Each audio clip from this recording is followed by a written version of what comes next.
Boa tarde, Abanca. Boa tarde a todos. Eu sou Bruno Melquiades e hoje vou apresentar o trabalho intitulado Colicistectomias, análise dos casos operados em 2 anos em um hospital-escola.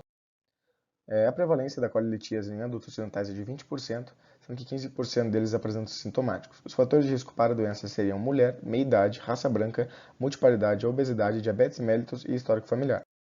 Cerca de 138.154 pacientes foram submetidos a colecistectomia no Brasil no ano passado, sendo 56% das cirurgias abertas e 44% por via laparoscópica. A porta de entrada para a cirurgia pode ser tanto via eletiva, ambulatorial ou urgência através do PS. As complicações das cirurgias são evisceração, broncopneumonia, perda do dreno, coleção intraabdominal, ilho paralítico, complicações infecciosas, dor pós-operatória, infecção do sítio operatório, dentre outras, e são mais frequentes em cirurgias de urgência. O dreno entra como uma tentativa de diminuir a taxa de reoperação e é mais utilizado em cirurgias de urgência.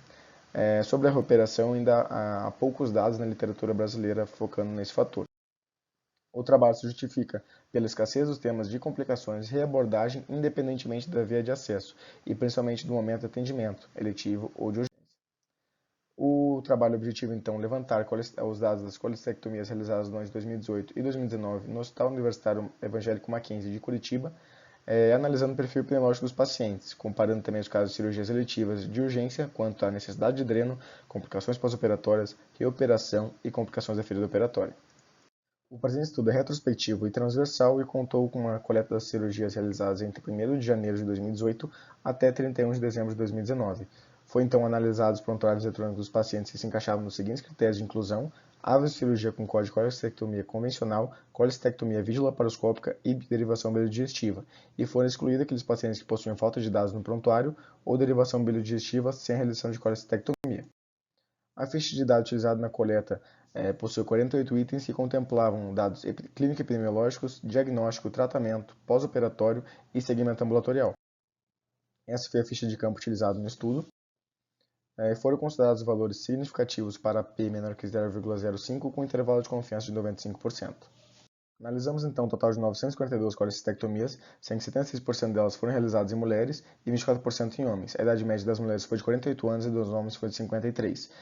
O IMC médio da amostra foi de 28, 95% dos pacientes apresentaram dor abdominal, enquanto as comorbidades 26% eram hipertensos, 22% eram fumantes, 12% diabéticos, 7% dislipidêmicos e 3% apresentavam doença arterial coronariana. Nossos achados concordam com a literatura que traz que 71% das cirurgias são realizadas em mulheres e 29% em homens, com idade média de 51 anos. Observamos também que no nosso serviço 65% das cirurgias entravam via eletiva e 35% por via de urgência. 68% dos pacientes constavam em prontuário um exame de imagem do serviço, sendo que 83% eram de ultrassonografia, 14% tomografia e 3% ressonância magnética. No ultrassom, o principal achado foi de litíase, seguido por colecistite, pólipo e coledocolitíase. Nossos achados discordam da literatura canadense, que traz que 93,7% das cirurgias de colecistectomia são eletivas, o que se deve muito à fila de espera do SUS, que para esse procedimento pode chegar até 12 anos, o que não favorece ao paciente uma evolução favorável da doença. Também contrastamos quanto aos exames de imagem, que a literatura traz que 90% dos pacientes operados possuíam ultrassom prévio. Já em nosso serviço, somente 50% aproximadamente dos pacientes traziam em prontuário uma ultrassonografia prévia do serviço. Podemos associar, então, esse achado a uma maior taxa de pacientes que realizaram exames de imagem fora do nosso hospital. Observamos também que 82,8% dos pacientes realizaram uma cirurgia convencional e somente 12,8% laparoscópica. Observamos também um total de 4% de complicação intraoperatória, sendo as mais frequentes sangramento, infecção e lesão de via biliar, e 11,8% dos pacientes necessitaram a colocação de dreno, sendo os motivos manipulação da via biliar, opção de cirurgião, infecção e sangramento.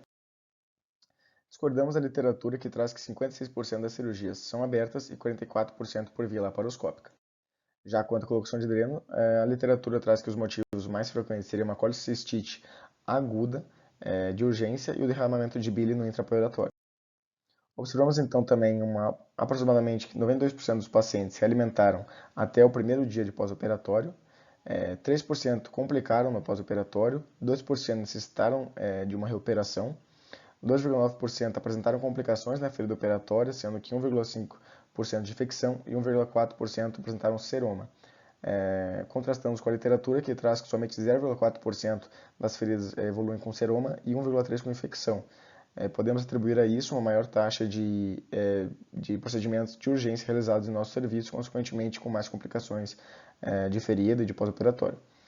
Observamos também que 6,2% dos pacientes receberam antibiótico na alta. Quanto ao anátomo patológico, 69,5% das amostras foram diagnosticadas como colicistopatia crônica, 6,2% como colicite aguda e 24% como outros diagnósticos. Analisamos uma relação significativa entre a necessidade de dreno e a porta de entrada. Os pacientes que entraram por via de urgência necessitaram mais da colocação de dreno, o que concorda com a literatura. Encontramos também uma relação significativa entre a necessidade de dreno e a reoperação. Os pacientes que necessitaram de uma reoperação necessitaram também mais da colocação de dreno. Observamos também uma relação significativa entre a porta de entrada e as complicações pós-operatório. Os pacientes que apresentaram via de entrada de urgência apresentaram mais também complicações no pós-operatório. A associação também entre necessidade de dreno e complicações pós-operatório também se apresentou significativa, sendo que os pacientes que colocaram dreno também obtiveram mais complicações no pós-operatório. Observamos também que a reoperação e a complicação no pós-operatório também obtiveram uma relação significativa em que o paciente que reoperou teve mais complicações pós-operatórias.